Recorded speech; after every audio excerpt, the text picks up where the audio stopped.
we're at the site here. I'm Fire Chief Pete Kelly. We're at the site here on West Main Street, the Momper insulation fire. Most of you should be very much familiar with. I just wanted to let you know we've been updating the mayor throughout the day, myself, Bernie Byer, and others, of the situation out here and the progress being made. He's been very concerned, interested in obviously the safety of the citizens and also any kind of environmental impact that may have been done here. So what we want to do is take this opportunity to give everybody an update of where we're at on the situation here. As you can see from a fire standpoint behind me, we have fire crews been here through the night, been here through the day, standing by. We finally got the opportunity to get the heavy equipment in here to start tearing down some of the walls. As you can see, bringing out a lot of the burnt trucks and so forth and the material so we can gain access. And we are finally flowing some water for a variety of reasons, putting out some of the spot fires and also wetting down some of the insulation as that's uncovered to minimize any kind of air quality issues. So we've been able to start this operation in large part.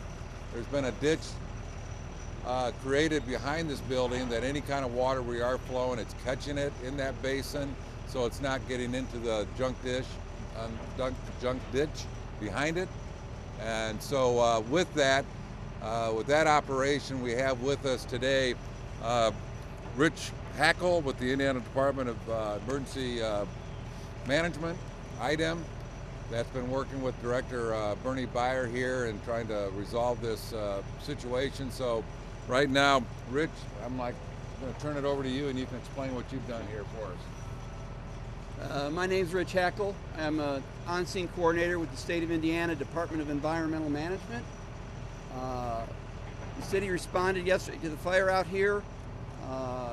During that process yesterday, they were in contact with our Office of Emergency Response.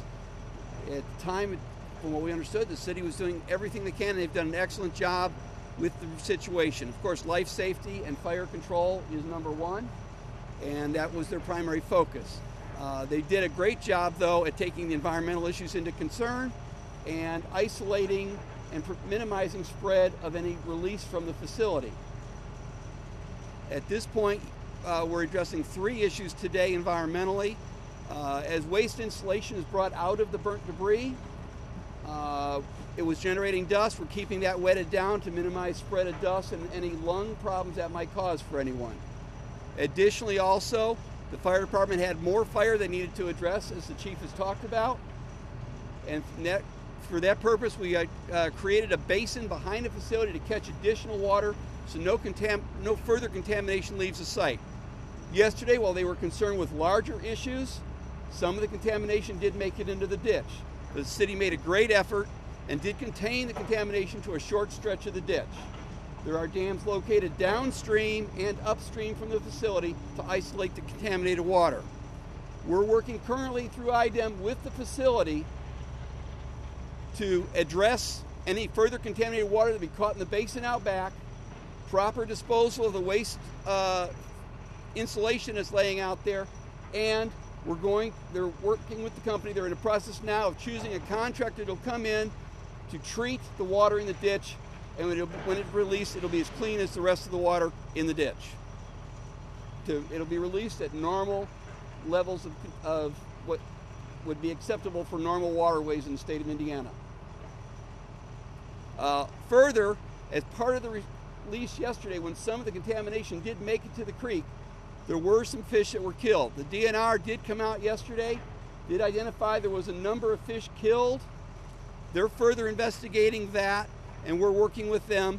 And at this point, all the loss of any aquatic life has been confined to the contained stretch of the ditch between the dams. No further loss has been identified outside those areas. Thank you, Rich. Bernie, did you have anything to add to that? Okay. Well, we're here again to answer any questions you might have regarding this. I just want to say I know I've had a few questions from you today.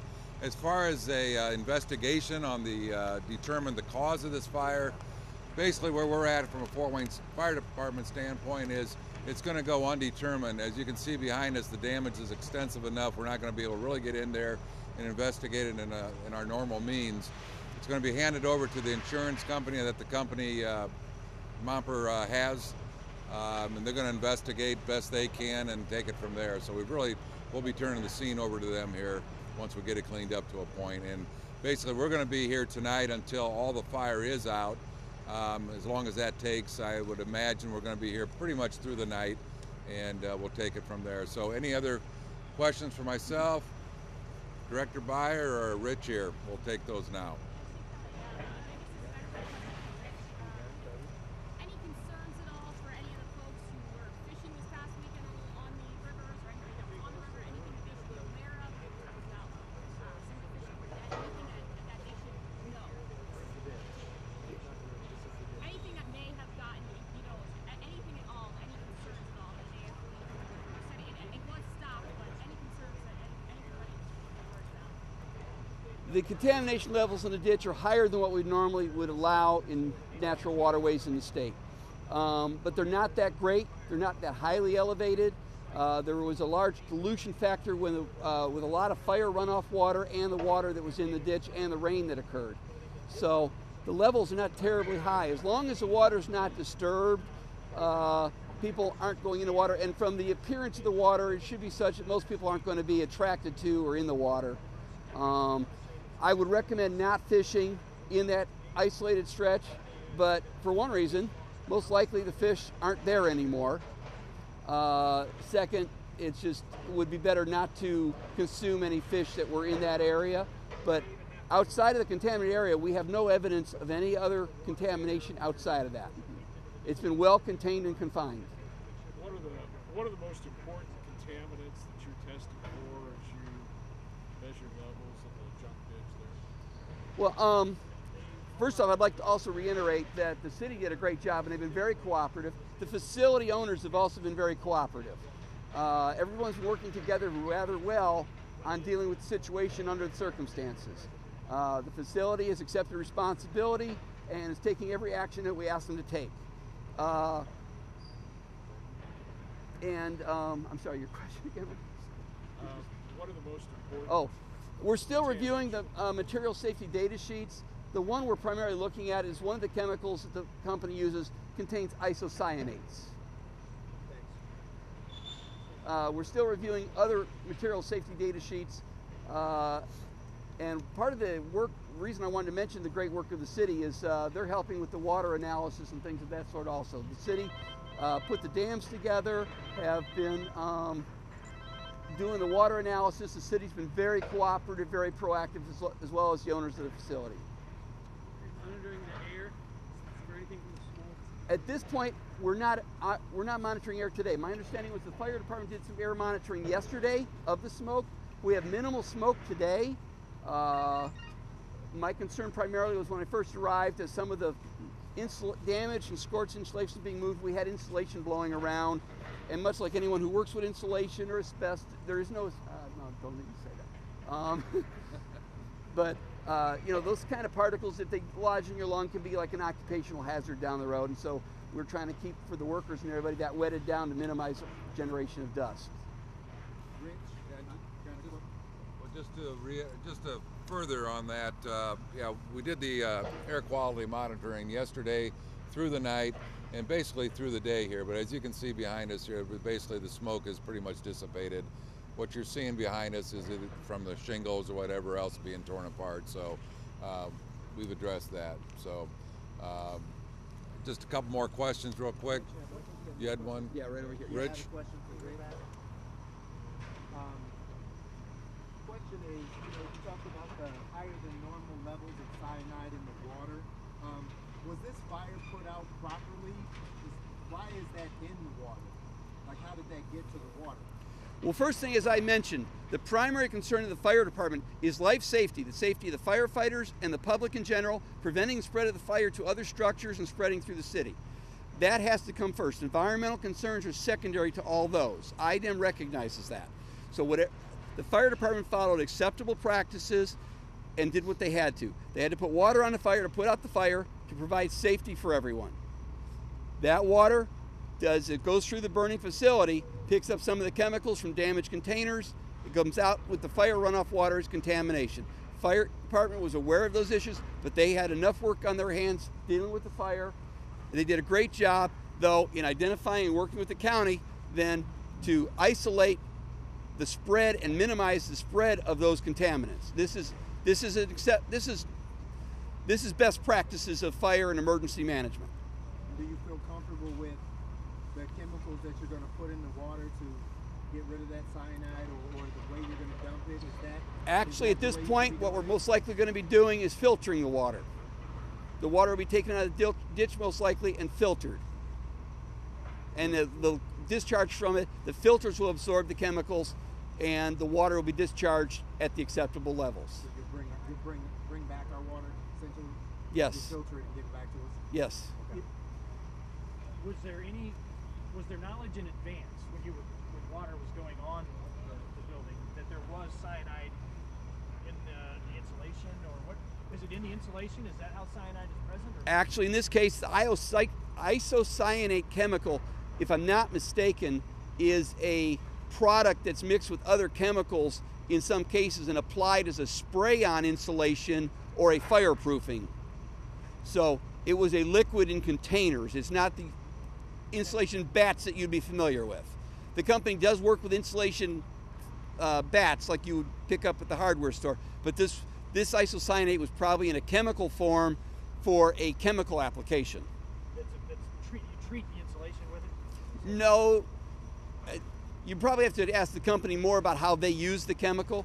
I'm not an insulation expert.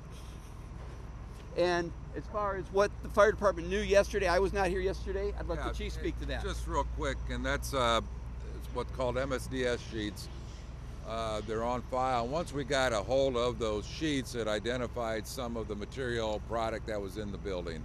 They're supposed to, and they do, they report that on an annual basis, a Tier 2 reporting system. So when you pull up to a building, we're familiar a lot of times with what's in a building or the manufacturing going on. In this case, once we gathered more information, we had to make a call, and like Rich said, that we made the call at that point rather than have an additional runoff. We let it burn, and that created a thermal column that really raised the smoke higher up over the city, which just helped in that way too. There's so a lot of variables that you had to put in place, and we made that decision. I think in the end it was certainly the right one. 2 hours period of time probably before that change in strategy was implemented? Well, I'm not real sure, but I would say at the most. 2 hours. So, I don't know, Bernie, anything else? Well, just on the timeline for Jeff, that within the first hour they started to boom the ditch. They recognized the runoff was going down, so Fort Wayne Fire sent 2 crews to boom the ditch, and a couple hours after that, city utilities came to build the earthen dam. So in the first hour of firefighting, they started to boom the ditch to reduce the amount of pollutants escaping the area there. So even though they didn't know what it was yet, they knew something was getting in, so they started to boom the ditch in the first hour of the firefight. Just one final piece of advice, and this is just precautionary. West Sweeney Park, where they did some of the diking and the junk ditch runs through, we went ahead, and until this thing's complete here the next day or two, we went ahead and closed West Sweeney Park. So I just wanted to get that word out there. Probably not the time to play frisbee golf and some of that. And again, that's just precautionary at this time. So just one final question. Otherwise, I think we can wrap things up here tonight. I appreciate everybody coming out, and the mayor does as well. He had another appointment tonight, so again, we're keeping him updated on the situation. Thank you very much.